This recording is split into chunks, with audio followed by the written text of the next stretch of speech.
Trino Árbitro, começa mais uma edição do programa O Outro Lado da Bola aqui no canal do Levi. Na verdade, essa é uma continuação da grande entrevista que a gente fez com o Fernando Praz, o goleiro do Ceará. Goleiro que tem muitas histórias. No primeiro episódio, contamos aí a primeira parte da carreira dele. Ele terminou falando das piadas que os portugueses fazem com os brasileiros. E agora a gente vai entrar num outro momento muito bacana da carreira, que é quando o Fernando volta de Portugal para o Brasil, no qual eu pude ajudar nesse processo, conforme ele vai contar nessa segunda parte do programa O Outro Lado da Bola, é o 14º episódio. Fernando Praz, Levir Coupe, vamos falar de Vasco, de Palmeiras, de Ceará, de seleção brasileira. Acompanha aí.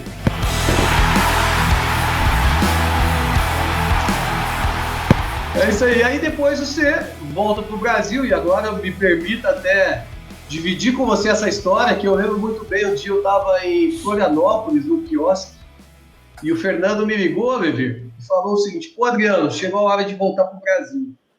Você acha que tem espaço aí no Curitiba? O sonho dele de voltar para o Curitiba, né?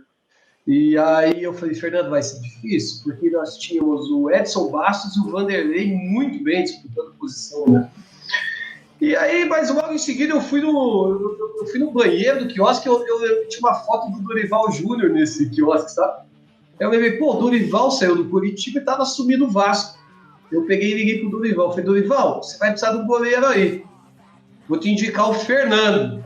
E aí, assim, depois pus eles em contato, mas o Rodrigo Caetano era o diretor de futebol do Vasco, e deu certo, né, de o Fernando vir pro Vasco, e, pô, e aí sim também um clube que representa muito para você, né, Fernando? Eu falo, o Adriano foi meu primeiro empresário, né? Eu nunca tive empresário, fui ter empresário agora com 37 para 38 anos, né? E o Adriano foi meu primeiro empresário. Ele ligou pro Dorival e as coisas pareciam que tinham que acontecer, né? Tu vê, o Adriano entra no banheiro do quiosque, tem a foto do Dorival, ele lembra do Dorival, o Dorival tá precisando de goleiro, o auxiliar do Dorival era o goleiro do Ramires no Santo André, que jogou contra mim, que era o Ivan. E aí o Ivan falou: não, pô, joguei contra ele, muito bom goleiro. E o diretor do Vasco era o Rodrigo Caetano, que eu conhecia do tempo do Grêmio. Então as coisas se encaminharam para eu ir pro Vasco, né? Graças a Deus, dei um outro passo na minha carreira, né? Que foi jogar num grande centro, porque o Curitiba é um grande clube, mas todo mundo sabe que em termos de imprensa, de mídia, né, Rio-São Paulo tem uma visibilidade muito grande, né? É verdade. E no Vasco, um dos títulos, eu acho que o título mais importante que você conquistou lá foi aquela Copa do Brasil de 2011, e quis o destino que fosse em cima do Curitiba. E aí você teve os dois jogos, o jogo do Rio de Janeiro, 1-0 Vasco, gol do Alexandre, e depois o jogo do Couto Pereira. Fala, Levi. O Fernando deu sorte que não foi contra mim, cara. Copa do Brasil não, Copa do Brasil não.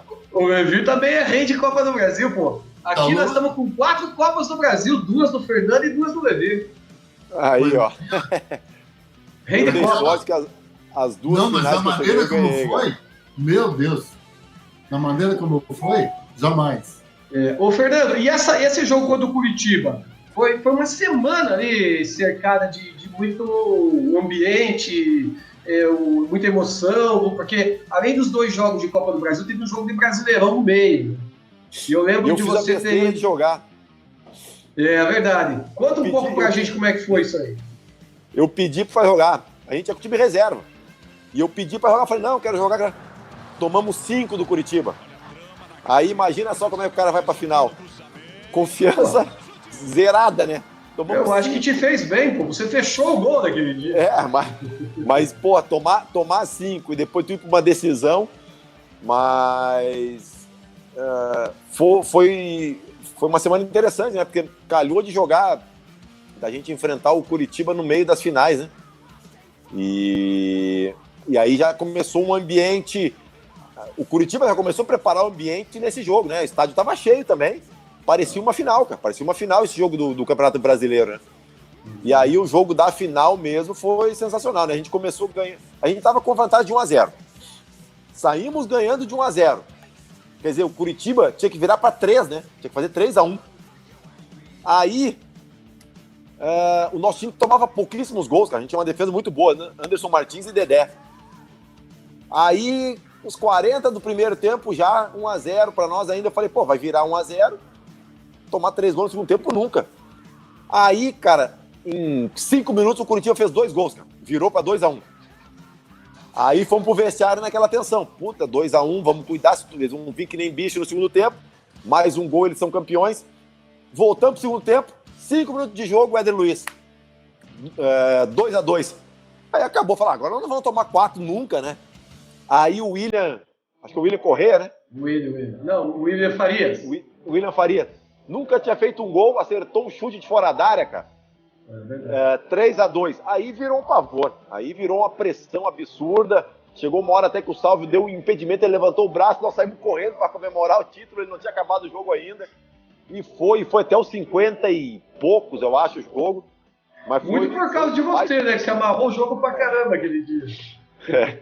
Eu encontrei o Salvio num programa da ESPN, acho, se não me engano, e aí eu falei pra ele, pedi desculpa até pra ele, porque eu falei, pô, eu tava chato pra caramba naquele jogo, né?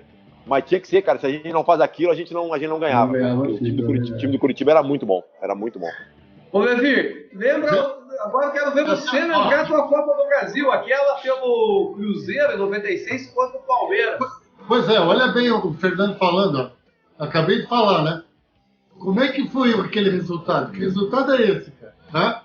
Como é que as coisas acontecem? Pode ver, não é só comigo, acontece com todo mundo que joga futebol. E imagina as duas lá com o Cruzeiro e com o Atlético, então foi incrível, né? Marcelo Ramos fez um gol no finalzinho também e derrotou o Palmeiras, que era todo poderoso time daquele ano. Nós fomos jogando lá em São Paulo, fomos decidir em São Paulo contra o Palmeiras, a Copa do Brasil. Aí o que acontece? O nosso goleiro, olha, ele pegou tudo, tá? Pegou tudo. Dida? O Dida, eu acho que está com hematomas até hoje, tá? Porque de tantas defesas que ele fez, mas defesas assim, clássicas, defesas ótimas, sabe como? Defesas mesmo de goleiraço, assim, ó. E o Veloso, Fernando, foi pegar uma bola, um cruzamento. Ele perdeu o tempo, um pouco da bola, e teve que soltar ela para frente. Soltou ela para frente, caiu no pé do Marcelo Ramos. No pé, foi um gol. Tá? Quer dizer, o outro gol, a defesa, o zagueiro do Palmeiras, eles se enrolaram com a bola, A bola ficou rodando. O Roberto Gaúcho deu um chute rasteiro, assim, sabe, quase que sem ângulo. A bola entrou no canto ali, ó. Tá. E o Palmeiras chutava de tudo que é jeito. Cada jogada bonita, uma jogada para finalizar, mas a bola não entrava. Nós saímos lá com o título e ganhamos. Quer dizer, foi, olha, campeão. Sem contar do Atlético, né? Esse foi o Cruzeiro. Esse Cruzeiro em 96, depois teve com o Atlético em 2014, que teve que virar 2 jogos para 4-1. Contra Corinthians e Flamengo. Nós tomamos gols antes, tínhamos que fazer 4, 2 vezes. Quer dizer, fizemos, aconteceu, entende? Então, olha, o que eu me lembro assim é a gente se olhava no banco, todo mundo chorava, a torcida foi. Quando eu me lembro, eu fico emocionado. Porque a emoção do título. Pensa bem, cara, Sabe, ninguém acreditava no que estava acontecendo. A torcida toda foi, muito bom. É engraçado. Como é que eu posso dividir uma alegria dessa? 50% com o Cruzeiro e 50% com o Atlético. Será que é só eu que tenho esse prazer? Só eu que tive esse prazer? Quase. Pouca gente teve esse prazer. Você está entre os 3 maiores treinadores, tanto do Atlético quanto do Cruzeiro. Eu queria oferecer para os mineiros, sabe, a sensação que eu senti. Sabe, que negócio bacana, que coisa espetacular. O Levi gosta tanto de Minas que ele tem até um restaurante agora, que é o Tempero de Minas. De Curitiba. Anos, é antigo já. É verdade. E tem o japonês também, né? O azul. Só que quem administra é chefe de cozinha, minha mulher. Minha mulher, uma filha, chefe de cozinha, elas administram tudo, né? Eu só vou lá e dou a nota. Igual torcedor agora. Eu vou lá e dou a nota. Feijão, fica no arroz. Eu vou lá e fico dando opinião. Você sabe que o pai do Fernando também é dono de restaurante, né, Levi? Tem um restaurante maravilhoso, Big Bambu, lá na Guarda do Embaú. Uma praia fantástica. E o Fernando, a gente não sabe o que ele vai fazer depois que aposentar, mas que ele vai pisar um bom tempo lá na Guarda, vai, não é, Fernando? Já tá com uma estrutura lá, né, Fernando? Já. Agora até vai mudar o nome, né? Tem que trabalhar isso aí agora. Vai mudar o nome para Morada dos Prás. Morada dos Prás, boa. Eu tive o prazer de ficar na Morada lá já.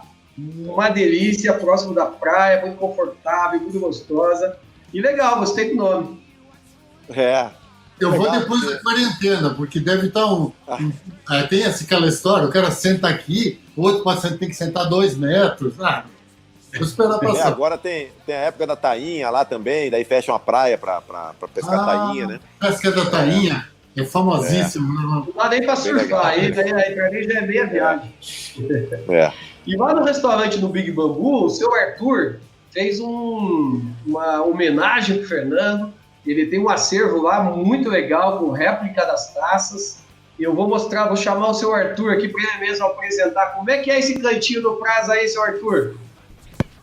Alô, meu amigo Levir, aqui da Guarda do Embaú, Arthur Prás, pai do goleiraço Fernando Prás, atendendo uma solicitação aí do Adriano, né, que tem esse programa junto contigo aí, do outro lado da bola, e que está pedindo aí uma panorâmica aqui do meu estabelecimento, Big Bambu, onde eu tenho um acervo, que é, aliás, a coisa que eu mais gosto de me exibir, né, aqui no meu restaurante, além da boa gastronomia, lógico, é o acervo que eu tenho dele e da carreira dele, né? Então, eu tenho aqui um espaço onde estão as camisas. Eu gostaria de destacar a primeira, né, que é onde eu me movimentei mais em função da escolha do Fernando pelo gosto de futebol, que é um clube lá de Viamão, né, onde nós morávamos, onde o Fernando se criou, e que os próprios pais incentivaram os filhos a disputa, a competição, né, e criaram esse clube aqui, o Atlético Independente. Né, ele durou exatamente enquanto os guris não chegaram à maioridade.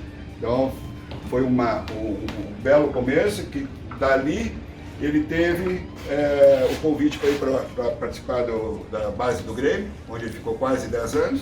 E aí temos a sequência do Fernando, né, saindo dos profissionais do Grêmio para a Francana, depois para o Vila Nova de Goiás, Curitiba, União Leiria, e do União Leiria para o Vasco, e do Vasco para o Palmeiras, né? Então, uma ascensão assim que culminou com uma carreira que já vai para 23 anos e com muitos troféus, né? Onde está aqui alguns deles, né? Nas réplicas, né? Dos originais. Então, aqui complementando aqui a entrada do restaurante, o nosso caixa, e junto do caixa eu tenho esse painel, né, com as fotos do Palmeiras, essa aqui do título de 2018 do Campeonato Brasileiro, com a assinatura de todo o elenco, a seleção brasileira, né, seleção olímpica, que ele teve um orgulho, prazer, e eu também, né, de ter o filho vestindo uma camisa canarinho, e que infelizmente não teve sequência em função de uma lesão séria que ele teve. E aqui também um painel maior com uma foto emblemática do pênalti que ele tinha defendido e que foi uma classificação do Palmeiras para uma Copa do Brasil, né? Então, orgulho puro e muita satisfação de estar passando isso aí para o teu programa aí, Levir e Adriano. Seu Arthur, nós estamos esperando você aqui em Curitiba, porque aqui também tem restaurante, tá? E é do mesmo nível do Fernando, tá? Estamos esperando aqui, um abraço, até breve. Que beleza, grande seu Arthur, um grande amigo que o Fernando me deu, né? E realmente eu tenho um carinho muito grande pelo seu Arthur. Ô Fernando, e vamos seguir nessa linha do tempo aqui. E depois do Vasco, você sabe que mais uma vez, Levi, nós tentamos trazer o Fernando para o Curitiba. Aí, depois que o Fernando estava para sair do Vasco, o então presidente do Curitiba, Wilson Ribeiro de Andrade, me encontrou um dia no estádio do Curitiba ali e falou: pô, vamos trazer o Fernando, o Alex está vindo pro Coxa, vamos montar um time forte. Eu falei: pô, vamos lá no Rio de Janeiro falar com ele e tentar, né? E realmente, jantamos lá no hotel, em Ipanema, foi um papo bom, uma ideia muito boa. O Fernando se animou, eu lembro que no final me deu um abraço e falou: cara, eu acho que eu vou voltar para Curitiba. E realmente eu fiquei muito feliz. Mas logo em seguida o César Sampaio apareceu no Rio de Janeiro e driblou o Curitiba. Palmeiras driblou o Curitiba, foi isso, Fernando? Naquela época eu estava saindo do Vasco, né?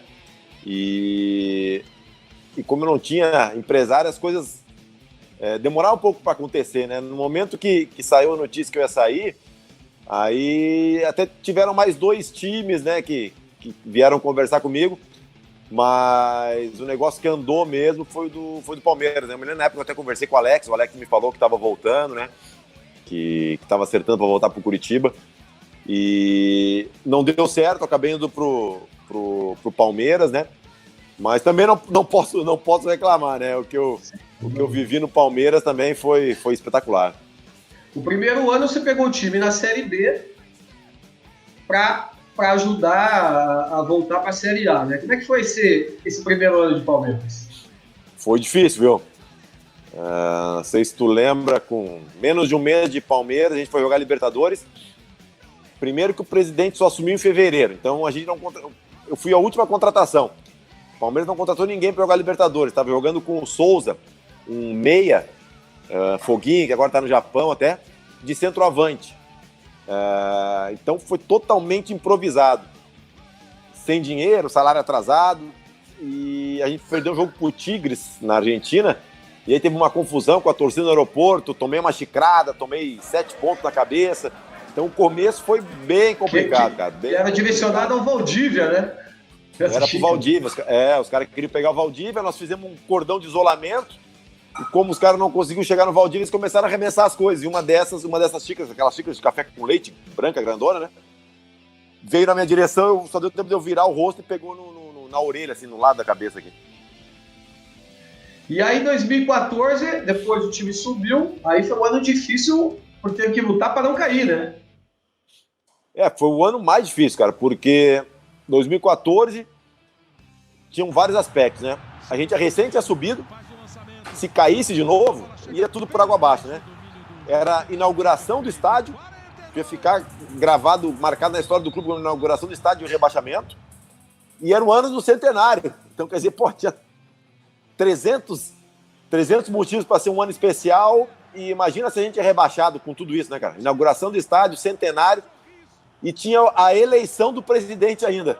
Quer dizer, se a gente fosse rebaixado ali, a história do Palmeiras podia ter sido outra, completamente diferente. O presidente podia não ter sido reeleito, segunda divisão, centenário, então foi um ano muito complicado, cara. E você teve uma contusão esse ano e deu um jeito de voltar mais rapidamente para poder fazer esses últimos jogos pelo Palmeiras e ajudar o time, né? Eu tive uma contusão bem complicada, né? E aí eu não conseguia voltar porque eu estava com muita dor. E aí fui atrás de outros tratamentos. Consegui um tratamento que me aliviou um pouco a dor, mas eu passei aí 3, 4 meses, cara, à base de remédio. Eu tomava, para treinar, era um Biprofenid, um Toragesic e 2 Novalgina de 500 para conseguir treinar 1 hora e pouco, cara. Durante 2, 3 meses foi esse o ritmo. E aí, aí veio um dos melhores anos seus aí no Palmeiras, que foi o ano de 2015. Inclusive, antes de a gente falar daquela final da Copa do Brasil, a gente lembrou aqui, o Levi, lembrou que teve um jogo que vocês se enfrentaram, Atlético Mineiro e Palmeiras, no estádio Independência. O Levi era o técnico do Galo, você é o goleiro do Palmeiras, um jogo que deu 2-2. Esse jogo tem uma cena curiosa, antes mesmo de começar. Quando os jogadores estão caminhando ali para entrar no gramado, tem um símbolo do América no chão. E os jogadores passavam despercebidos por cima do símbolo e você pulou o símbolo e arrumou o símbolo ali na hora, que demonstrou um sinal de respeito com o clube. E a torcida do América tem uma consideração muito grande por você, por aquele gesto ali, né? Depois me entregaram uma camisa do América, a gente foi treinar no CT do América lá, me entregaram uma camisa. Cara, mas foi um ato de reflexo, eu vi o escudo do time ali, na minha cabeça veio assim, pô, vou pisar, né, como se estivesse pisando na camisa, no símbolo do time. Eu achei ali que seria uma falta de respeito dele e eu peguei e pulei. Só que tava dobrado, né, aí eu fui lá e arrumei. E aí tomou essa proporção que tomou, né. Aí, com relação ao América, né, que eu trabalhei muito lá em Minas. Quer dizer, na verdade, cara, o início o América era uma mesma força, eram três. O América era a mesma força do Cruzeiro e do Atlético. É verdade. Ô, Fernando, e aí vem, então, aquele jogo histórico, talvez. Eu comento que a final da Copa do Brasil de 2015, Palmeiras e Santos, você faz o gol de goleiro mais importante do futebol. Porque, assim, claro, o Rogério Ceni fez mais de 100 gols, né? Inclusive, fez gol numa final, quando o Levê era o treinador do Rogério Ceni em 2000, do Campeonato Paulista contra o Santos, ele faz um gol de falta. É um gol muito importante, mas não é o gol do título. O Carlos Germano era o goleiro, eu acho, do Santos, né? Cara, ali foi uma coisa surreal, né? Eu nunca imaginei, na minha carreira, passar por aquilo ali, né? Mas as coisas foram se desenhando de um jeito que ali, desde o início do jogo, né? Que sobe um mosaico, sei lá, de 20 metros com a minha imagem, né? E a imagem da taça, e escolhido aleatoriamente, né? Se fosse depois do jogo, se fosse no jogo posterior, a gente entendia, né? Mas foi antes do jogo.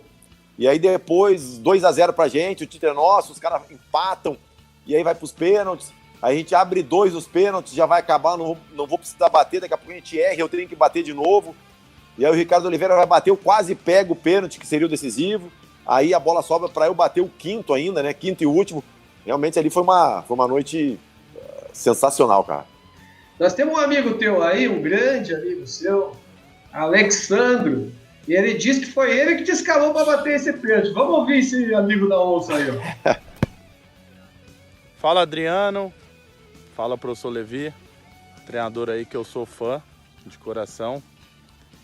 E falar do Fernando Praz, é um amigo particular, um dos melhores amigos que eu tenho na minha vida e um dos poucos amigos que eu tenho no futebol, amigos de verdade, aquele que frequenta sua casa, que compartilha com seus filhos, que compactua com as suas ideias, um cara que eu ligo para me passar a experiência, um cara que eu ligo às vezes quando eu tenho alguma coisa, alguma dificuldade, eu ligo para ele. Então é um cara que dispensa comentários.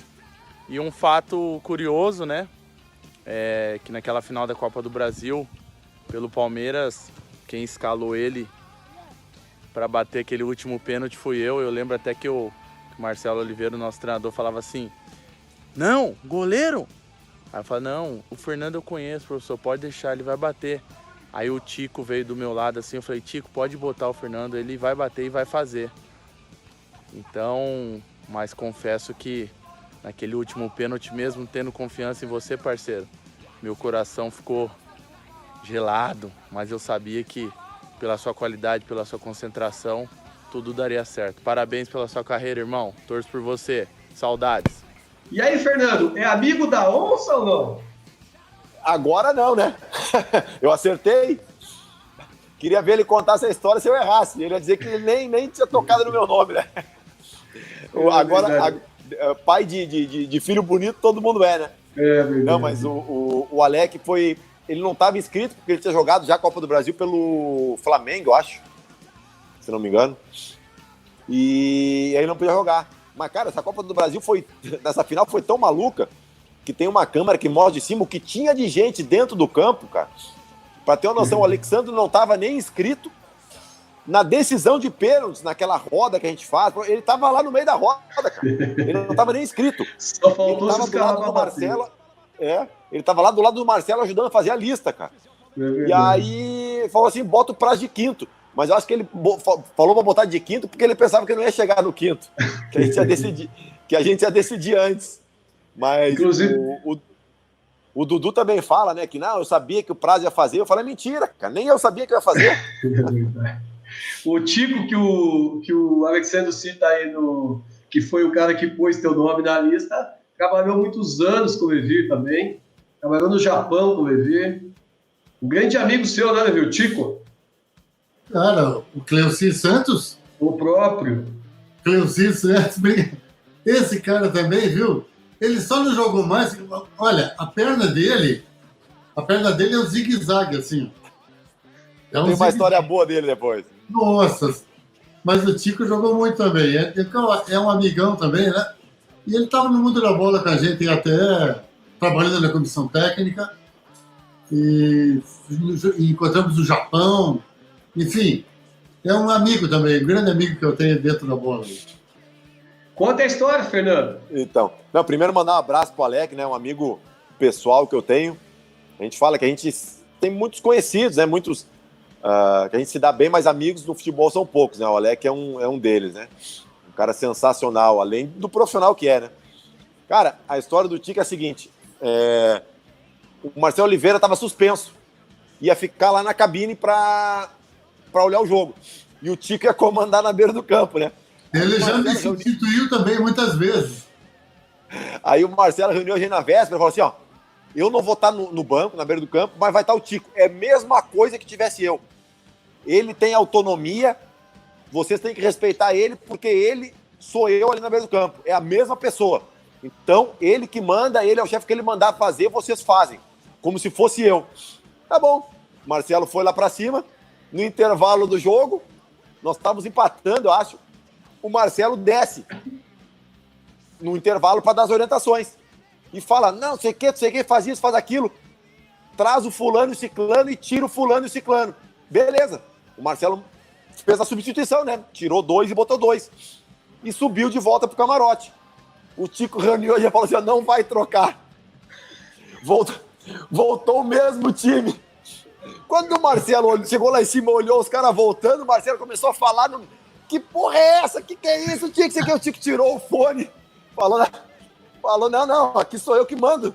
Não era eu que mandava? Tu não disse que sou eu que mando? O Marcelo ficou doido, cara. O Tico não fez a substituição, tirou o fone, o Marcelo tentando falar com ele lá embaixo, ele, não, sou eu que mando, eu que vou mexer no time. Ele tava autorizado, né? Tava autorizado. Quanto terminou o jogo? Sabe que eu não lembro, cara? Eu não lembro. Mas tem uma história... Pode falar. Eu vou confirmar, mas não sei se não foi o jogo que eles foram demitidos, cara. Pois é, Fernandão. E aí chegou o ano de 2016. Pô, tinha tudo para ser também um ano mágico, né? Você com 38 anos é convocado para a seleção olímpica.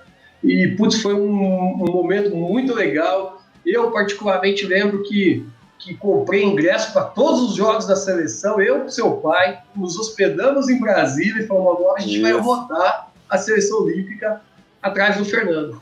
E infelizmente veio a contusão e aquele jogo lá amistoso contra o Japão, né, em Goiânia, você acabou sentindo e sendo cortado. Conta para nós, como é que foi esse momento, essa sensação e, claro, você se sente campeão também olímpico, né? Foi, desportivamente falando, foi a maior frustração que eu tive, porque se tu perde uma final, uma coisa tu perde porque é do jogo, né? O outro foi melhor, são circunstâncias.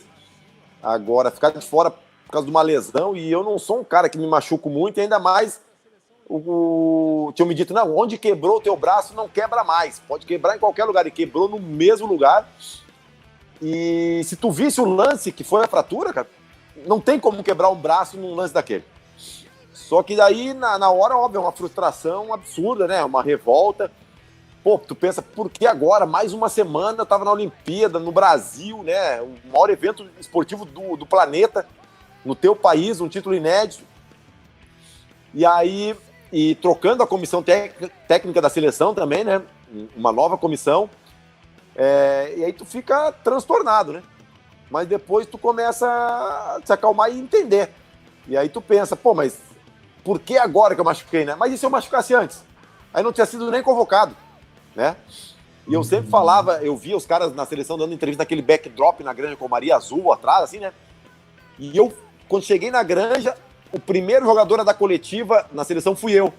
Então, logo no primeiro dia, eu já pude ver a minha foto naquele backdrop. Daí eu falei, pô, fui convocado mesmo, cara. Tô na seleção, né? Porque parecia que era um sonho. E, pô, vesti a camisa da seleção. Oi? Quem era o técnico? Era o Micali. O Tite tinha assumido. O Tite tinha assumido a principal, mas o Micali ficou com a Olímpica, né? Uhum. Aí treinei, pô, fui pro jogo, convivi durante 2 semanas dentro da Granja Comari com a seleção, tenho fotos com a camisa da seleção, treinando, né? Então, pude realizar parcialmente um sonho meu, que é de vestir a camisa da seleção, né? Eu tava no Maracanã aquele dia da final, fiquei muito feliz, obviamente, como todo brasileiro, mas a hora que eu vi os jogadores entrando em campo, na hora de receber a medalha, com essa camisa aqui, ó, Gabriel Jesus, Neymar, enfim, vários jogadores fazendo essa homenagem para você, e aí depois você me presenteou com ela também, autografando aqui. Eu confesso pra você que eu fiquei, porra, muito feliz, e ali eu senti que você estava representado, senti o carinho de todos por você. Eu brinco com o Gabriel, né, o Jesus, o Gabigol, o Rodrigo Caio, o Neymar e o Rafinha, acho, se não me engano. Eu brinco com eles que eles me tornaram campeão olímpico, né? Porque quem olhar daqui a 30 anos o pódio vai ver lá o Gabriel Jesus, o Neymar com a camisa escrito Fernando Praz, vai perguntar, né? Pô, mas que foi esse aí? Esse aí foi o goleiro que foi convocado, né? Quer dizer, de uma maneira torta, eu tô na história também, né? É verdade. E o Levi também tem aí, ó. Vamos rodar umas fotos do Levi. O Levi foi campeão sub-20 em Cannes. Era o zagueiro do Curitiba, convocado. E jogou com o Falcão. Olha só a foto aí. Tem uma do Levi levantando a taça, correndo. Teve essa também, Fernando. Na época eu tinha até cabelo, cara. Cabeludo. Bicampeão mundial em Cannes, na França, cara. 1972. A seleção brasileira. O nosso meio de campo era simplesmente Carlos Alberto Pintinho e Falcão. Só isso. Vou chamar mais um grande amigo seu aqui, que fez questão de mandar uma... É seu, mas também foi pro primo do Levi. Primeiro vamos ouvir a mensagem dele pro Fernando. Zé Roberto.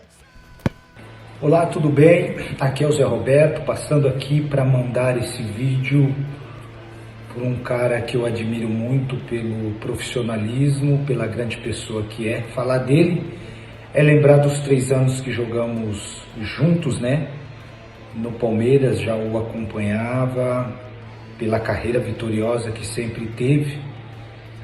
E ele me recebeu muito bem no clube que ele conhecia muito bem, que ele foi ídolo. E o que eu posso dizer do Fernando Praz é para que ele possa dar continuidade a essa carreira dele vitoriosa. Até quando ele aguentar, até porque para ele também a idade é somente um número, pois ele soube e sabe cuidar da carreira dele. Continue sendo esse exemplo aí para essa nova geração, porque o que a gente mais está precisando são pessoas que possa deixar o grande legado que existe e tem sobre a tua carreira e sobre a tua vida. Sucesso nesse novo desafio seu, nesse novo clube que é o Ceará. Um abraço para toda a tua família, sucesso e um forte abraço do seu amigo Zé Roberto. Grande Zé! Olha aí, Fernando. Zé, esse cara aí, o Zé Roberto, é um fenômeno, cara.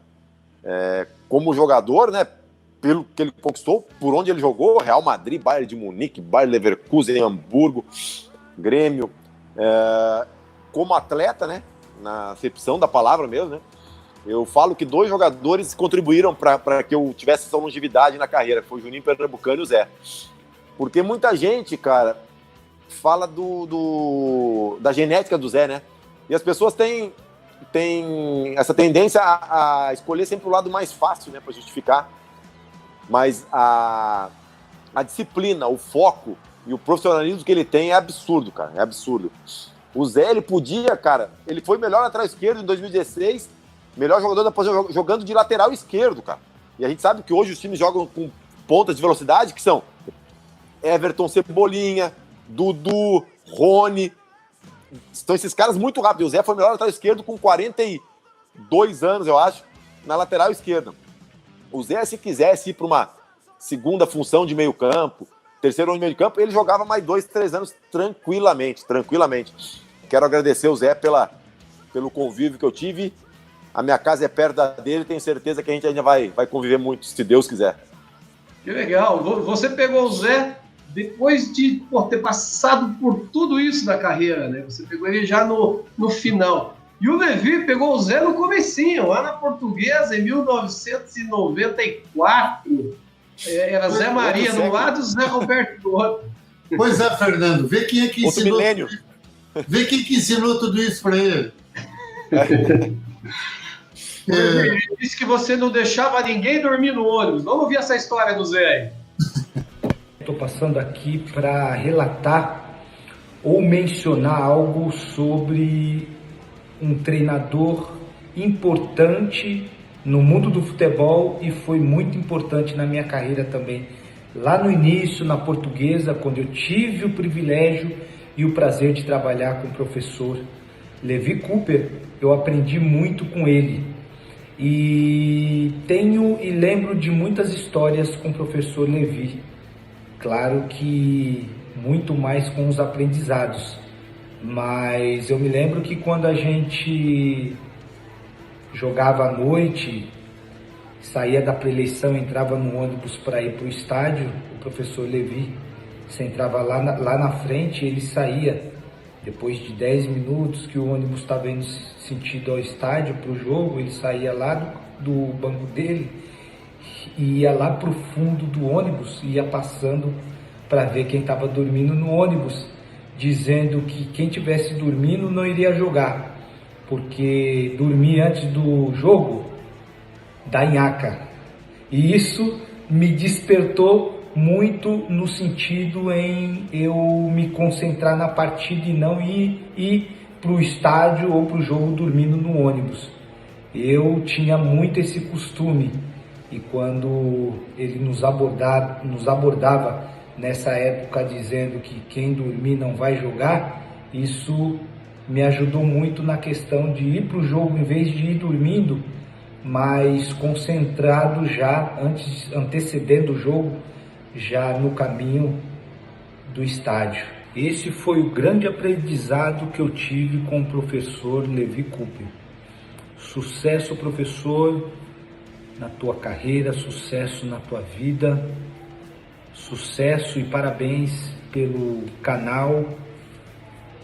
O senhor influenciou muito no início da minha carreira. Muito obrigado por tudo. Um forte abraço. Olha aí, Levi, é verdade essa história? Você não gostava que o pessoal dormisse? Eu imaginava, nessa época aí, que aquilo é um tempo de concentração, entende? Você está indo para o jogo. Tá? Você está dentro do ônibus, você está indo para o jogo. Quer dizer, não é que o fato de dormir, às vezes até te dá uma tranquilidade, você pode até jogar melhor, sabe? Não, cientificamente ninguém explicou isso ainda. Agora, o fato de você estar concentrado, ficar pensando no jogo, né, sempre te deixa numa condição melhor para disputar. Você está sempre ligado, você tem que estar alegre, tem que estar feliz. Não que isso vai dar o resultado, porque cientificamente ninguém conseguiu explicar isso ainda. Mas eu pensava dessa maneira. E eu queria que todo mundo estivesse ligado no jogo, né? Ficasse todo mundo sem dormir antes da partida. Fernando, para fechar, eu imaginava que nós ia fazer um papo de meia hora, já de uma hora. Conversa boa, ela vai se estendendo. Mas para fechar, eu quero te pedir 2 defesas. A mais bonita ou difícil e a mais importante da carreira para a gente passar aqui no programa. Tá, e a mais bizarra, não vai ter? Pode ter a mais bizarra pedindo do Levi. É difícil, hein, cara? Então, a mais interessante e a mais ridícula. Vamos ver. A mais importante, eu acho, uma das mais importantes é aquela contra o Fred, né, cara? Um dos últimos lances do jogo contra o Fluminense, que ali se tomasse o gol... Copa do Brasil. A Copa do Brasil, o gol qualificado, a gente tava fora, daí não teria sido campeão. A mais difícil, cara, teve uma contra o Santos, cara, mais uma contra o Santos, na Vila Belmiro, eu acho que foi no Brasileiro ou no Estadual de 2017, agora não lembro. O David Braz, um escanteio no segundo tempo, o David Braz, o escanteio do meu lado direito, acho que o Lucas Lima cobra o escanteio de pé aberto, o David Braz no segundo pau, cabeceia de volta no contrapé, eu busco ela de dentro, mas no ângulo, assim. Mas tem algumas também, tem uma contra o Flamengo, que eu fiz 3 defesas seguidas. Essa aí vai fazer 10 anos agora, essa defesa. Na verdade, eu estava revendo ela esses dias, não são 3, são 4, né? Porque no final você tira ela com a mão ainda, né? Tem uma também que o Ronaldo, Vasco e Corinthians, que o Ronaldo sai cara a cara comigo, tenta me driblar, eu tiro a bola do meio das pernas dele. Cara, também é muito jogo, né, Adriano? Narra essa aí do Vasco contra o Flamengo para nós passar os lances aqui enquanto você fala. Puta, deixa eu ver se eu lembro, cara. Acho que o Juan recebe o passe, entra na área, invade a área, chuta cruzada, eu defendo. Ela sobra pro, não sei se é boliviano, colombiano, Borja. Ele corta o zagueiro, o Fernando, que dá um carrinho, chuta, eu defendo de novo. Ela sobra pro Juan, eu vou pro outro canto, jogo o corpo, ele cabeceia, dá na minha barriga, eu caio dentro do gol, ela quica, eu puxo ela com a mão pra fora. É verdade. Pra mim, essa é fora de série. 4 defesas no lance só. Muito legal. Mas, meus amigos, muito obrigado, Fernando, por participar aqui desse bate-papo com a gente. Infelizmente, é online, mas é a forma como a gente tem. Quando você estiver em Curitiba, é nosso convidado para comer um churrasco aqui na bancada e participar novamente. Japonês também eu gosto, viu? Dá para fazer um rodízio aqui de comida. Levir, se despeça do nosso convidado, por favor. Foi um prazer, cara. A gente passaria a noite toda aqui, né, falando de futebol. Que coisa bacana, né? Foi um prazer, Fernando, tá? Você tá marcado aí na história do nosso futebol também. E vamos nos encontrar em breve, ainda. Tomara que numa situação melhor, longe dessa pandemia. Tomara que isso passe o mais rápido possível. Foi um prazer, Levir, conversar contigo. Realmente, se desse para ficar falando aqui, história é o que não falta, né? Mas foi um prazer, uma honra bater esse papo com vocês aí. Um grande abraço. Obrigado, Fernando. Um abraço para você, nosso espectador. E aproveite, se inscreva aí no canal. Acione a notificação para acompanhar esse episódio, os anteriores e os próximos. Um grande abraço. Até a próxima.